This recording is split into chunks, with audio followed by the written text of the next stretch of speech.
high rises. A couple of weeks ago, we talked to a Tennessee couple who spent a dozen years serving as missionaries in Ukraine. So Jenny and John Gaynor joining us live again now. Thank you to Jenny and John for talking with us again. John, I understand there's an update with you that you are heading overseas on Monday. What's going on? Yeah, absolutely. You know, as the mission, we want to be doing the most good in the place that needs it the most.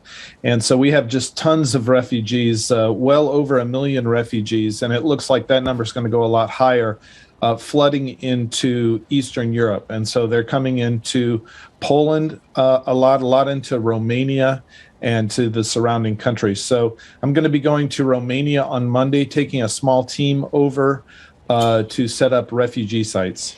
You know, you both were there for, a dozen years or so as missionaries, so you know the people, you know the way of life. And what have you been hearing from some of your contacts there in Ukraine about what life is like? They're scared. They're heartbroken. You know, some of our best friends are taking their wives and children to the border and dropping them off, not knowing if they will ever see them again.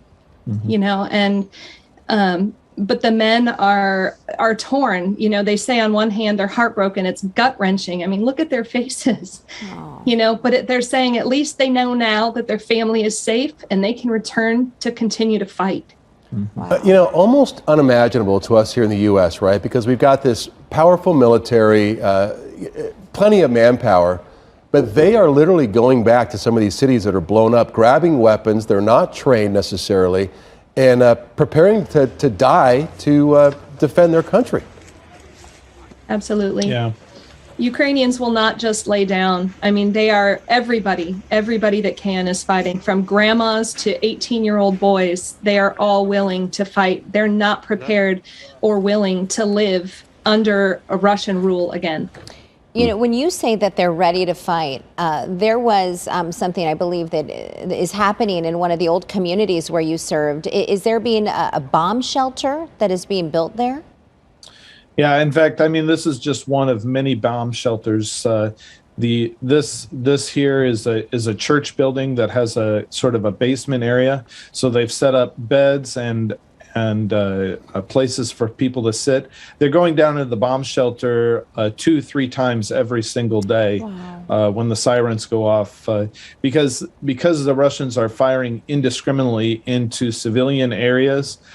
You really, as a Ukrainian, you really never know what's next.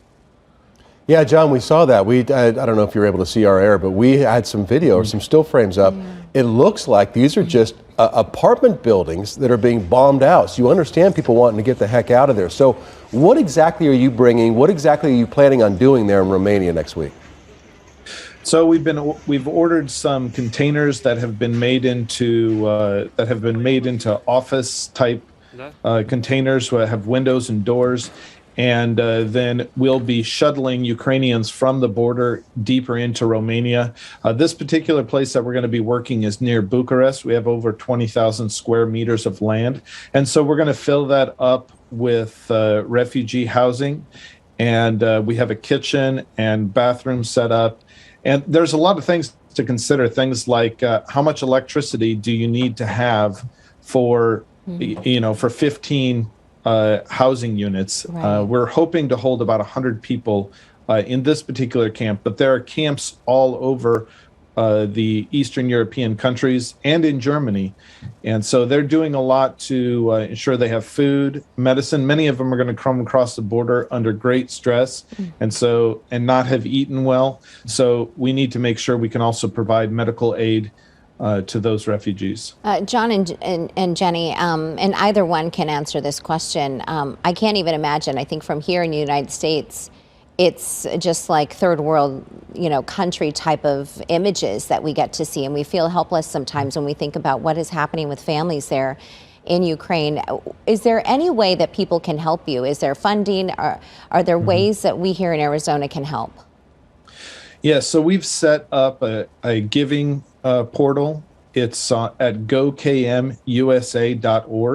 Kontaktmission is our sending agency, and so they're handling much of the finances. One of the beautiful things is that the Kontaktmission office has decided that 100% of all money given will be going to supporting the refugees, supporting those who are sheltering in place there, and also helping with things like food and medicine, transporting them to the border. So if they go to gokmusa.org, there's a drop down there where they can select on Ukrainian relief, and 100% of the resources will go directly to the Ukrainians. GoKM.USA or GoKMUSA, no dot, GoKMUSA.org. Yeah, gokmusa.org. All right, John, Jenny, thank you so much. John, good luck to you next week. When you get a chance, maybe you reach back out to producer Jen here and let us know how it's going.